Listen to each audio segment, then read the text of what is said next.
की जर प्राकृत भाषेमध्ये ग्रंथ लिहिला तर तो महाराष्ट्राला कळेल म्हणून संत एकनाथ महाराज काशीला गेले आणि एकनाथी भागवत नावाच्या ग्रंथाचे 26 अध्याय पूर्ण करण्याचं काशीला त्यांनी ठरवलं। पण काशीला गेल्यानंतर एकनाथी भागवत नावाचा ग्रंथ लिहिला, पण तिथल्या तथाकथित धर्मपंडितांनी एकनाथाला सांगितलं या ठिकाणी फक्त संस्कृत भाषा चालते, तुमची मराठी भाषा चालणार नाही।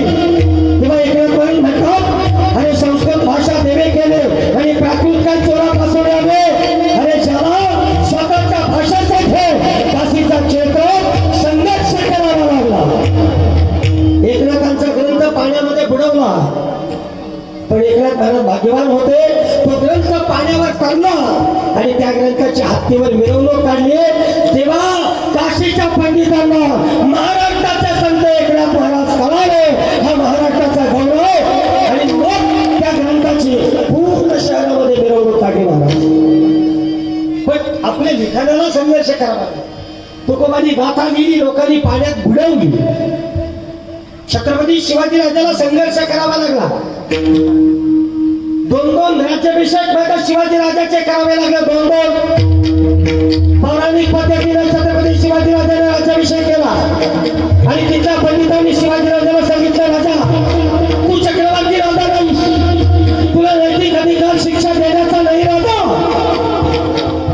आणि मग पुन्हा छत्रपती शिवाजी राजाने राज्याभिषेक, अरे महाराष्ट्राच्या जाणत्या राजाच्या कपाळाला पायाच्या अंगठ्याला दंड लावावा आणि तो महाराष्ट्राच्या छत्रपती शिवाजी राजाने लावून खावा, असा संघर्ष असेल।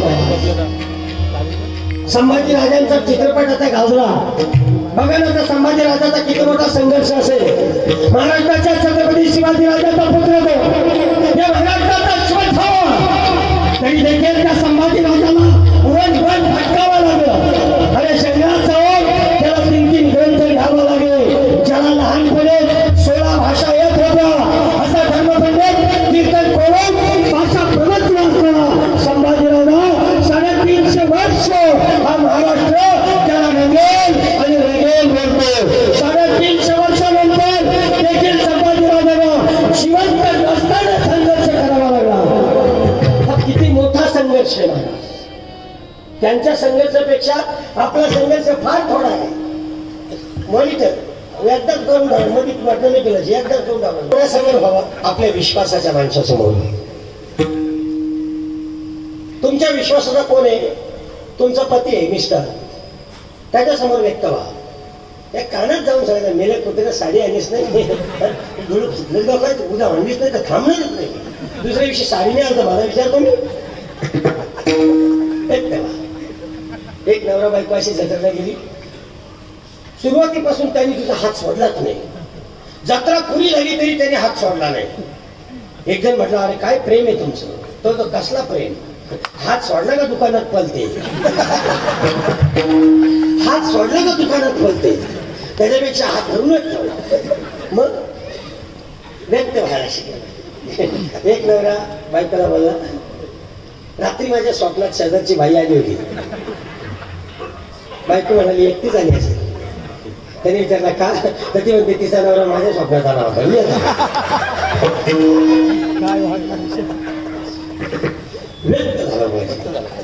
तुकोबा समाजाचा संघर्ष स्वीकारतात, तुकोबांच्या नशिबाला कौटुंबिक संघर्ष आला, स्त्री अन्न करता मिळली, मुलगा पाण्याचा थेंब करता करता मेला, लोकांनी वया नदीमध्ये बुडवल्या। जसा सामाजिक संघर्ष होता तुकोबांच्या आयुष्यामध्ये तसा कौटुंबिक संघर्ष होता।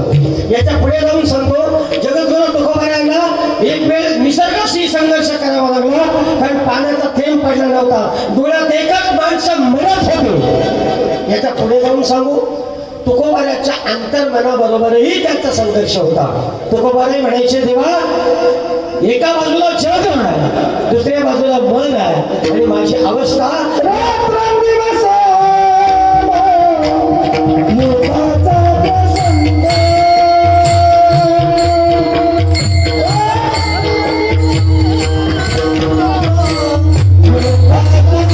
अंतर्बाह्य जग आणि मन, एका बाजूला जग आहे दुसऱ्या बाजूला मन आहे। बऱ्याचदा महिला म्हणतात तुम्हाला खूप मेकअप करायची इच्छा असते की पण लगेच गावातले लोक बोलतील म्हणून मग आपण डिसिजन घेऊ शकत नाही. To be or not to be, that is the question. हा हेमलेटला पडलेला प्रश्न आपल्याला पडतो, जगावं की मनावं. या उच्चतम अवस्थेला आपण जेव्हा जातो ना, तेव्हा अंतःकरणाची खतखत कोणाला सांगायची? तर ती देवाला सांगायची. पहिलं मंडळ तुम्ही पण कधीच आपलं दुःख दुसऱ्याला सांगायचं. नवरा असा आहे, नवरा तसा आहे, माझं नशीबच फुटलं, बापारी माझी काशीच केली. अरे पण तुझी काशी झाली, पण जिला सांगते तिची पण वाशी झाली ना. आपलं दुःख व्यक्त करायचं असेल तर एकतर भगवंताजवळ करा किंवा आई वडिलांजवळ दुःख व्यक्त करा. महाराज, दोन जागा अशा आहेत का जिथं तुम्ही दुःख व्यक्त केलं तर तुम्हाला योग्य निर्णय मिळेल, योग्य गोष्ट मिळेल. म्हाताऱ्या सासवा पण आहेत ना, घर सोडून दुसऱ्याच्या पायरीवर, माझी सून अशी, माझी सून कशी, माझी सून चाकान बावली, माझी सून अशी. ती सांगते तुझी तरी बरी आहे, माझी तर त्याच्यापेक्षा वेगवानी आहे. पण ह्या जगामध्ये आपलं अंतःकरण समजून घेईल असं जगामध्ये हृदयच नाही. आणि ते एकमेव हृदय, ते हृदय म्हणजे भगवान परमात्म्याचं, विठ्ठल. आणि व्यक्त जर आपण झालो नाही तर आपल्या आतमध्ये अनेक विचार गर्दी करतील आणि ज्याला आपण इंग्लिशमध्ये क्वांटिटी ऑफ थॉट्स, अनेक विचारांचा संग्रह डोक्यात राहील आणि मग आपली बुद्धी निर्बुद्ध होऊन जाईल. कधी कधी आपल्या बुद्धीतला कचरा साफ करण्याचा प्रयत्न केला पाहिजे. एकतर साधूच्या जवळ, एकतर संतांच्या जवळ किंवा भगवंताच्या जवळ आपण व्यक्त झालो पाहिजे. बऱ्याचदा व्यक्त व्हायला शिका. आता माझ्या गाडीमध्ये बाबा आले, आपण कसं व्यक्त होता आता इथपर्यंत आलो, आयुष्य वाढलं गेलं तुमचं. ते बोलले कैलास महाराज तुमच्या जोडीला मी राहिलो हा तर माझं आयुष्य वाढेल बुवा, म्हणून मी बायकोला घेऊन येत नाही. आयुष्य वाढलं तर ती म्हातारपणापर्यंत मला कानात देईल ना. त्याच्यापेक्षा बाबू बोलले, मी म्हटलं मी एकदम मोकळ्या मनाचा माणूस आहे, मला काही मान सन्मान लागतो, मला काही शायनिंग मारायला लागते, मी पक्का मोठा बाबा आहे म्हणून मला का मला बिला जपायला लागतात असं काय नाही. I am the common person, साधातला साधा. मी तुकाला तुका हाक मारतो, तुकानी मला काही हाक मारली तरी मला काही प्रॉब्लेम नाही.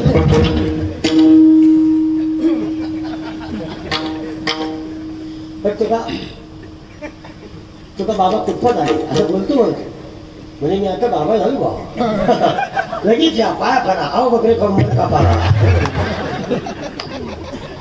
छान रेसिपी. व्यक्त झालो पाहिजे. आपण कधी पण व्यक्त व्हायला शिका. आपण पण एकमेकाला आपली दुःख शेअर करा. मुलीचं लग्न करायचंय महाराज, पैशाने हरकत नाही. आम्ही 10 महाराज एकत्र आलो तरी एखाद्या वारकऱ्याच्या गरीबाच्या लेकीचं लग्न लावून देऊ हा विश्वास देतो तुम्हाला. पण व्यक्त व्हा. आपलं दुःख असेल, आपला आजार असेल, आपण व्यक्त करा. आपल्याकडे अनेक उपाय आहेत. आपण सगळेजण एकत्र आलो ना, मी तर तुम्हाला देवशपथ सांगतो, सगळे वारकरी जर एकत्र आले, सगळे वारकरी, तर या महाराष्ट्रामध्ये एकही पंथ निर्माण होणार नाही आणि एकही पंथाचं कार्य चालू होणार नाही. लक्षात ठेवा. कारण वारकरी संप्रदायाची ताकद इतकी आहे की ती माणसाला बांधून ठेवते, एका चटईवरती बसवते. जाती भेदाच्या, भाषा शृंखलेच्या सगळ्या शृंखला तोडून ती माणसाला माणूस बनायला शिकवते महाराज. म्हणून जगाच्या पाठीवर सगळे संप्रदाय निर्माण झाले, पण वारकरी संप्रदाय हा सगळ्या संप्रदायाचा पायाच झाला, ती मातृसंस्था झाली. याचे एकमेव कारण ते आहे. म्हणून आपण व्यक्त झालो पाहिजे. बऱ्याचदा आम्ही पण एकमेकाकडे व्यक्त होतो का, कोणी कमी पैसे दिले का आम्ही व्यक्त होतो. महाराष्ट्रांचं डोळं फुटलं का काय, समजणे का काही एवढं लांबून आलो काय, व्यक्त झाला पाहिजे. मग व्यक्त झाला का लोक म्हणतात थांबा थांबा कुठपत गेलं तुम्ही, भले बाबा आलो आलो आलो. मग तिथे येऊन ती पैसे देत्या. आम्ही नाही देत तसा, पण बाकीचंही केलं का मग तिथे येऊन देते. व्यक्त झालो पाहिजे. तुम्ही पण व्यक्त होत जा. मजा असते व्यक्त व्हायला. एक नवरा बायको बगीचात बसली होती, कधीतरी शिवरात्रीला गेली होती. मस्त प्रेमाच्या गप्पा झाल्या आणि बायकोनी नवऱ्याच्या छातीवर असं डोकं ठेवलं. तिला थोडं कडक कडक लागले. बायको व्यक्त झाली, जानू तुमचं हृदय किती टणक आहे. तर म्हटलं येडे, ते हृदय नाही, तू जिथे डोका ठेवलाय ते खिशातली चुन्याची डबी. व्यक्त व्हायला म्हणून तुकाराम महाराज या अभंगात भगवंतासमोर व्यक्त म्हणतो. व्यक्त कुणासमोर व्हावं? जो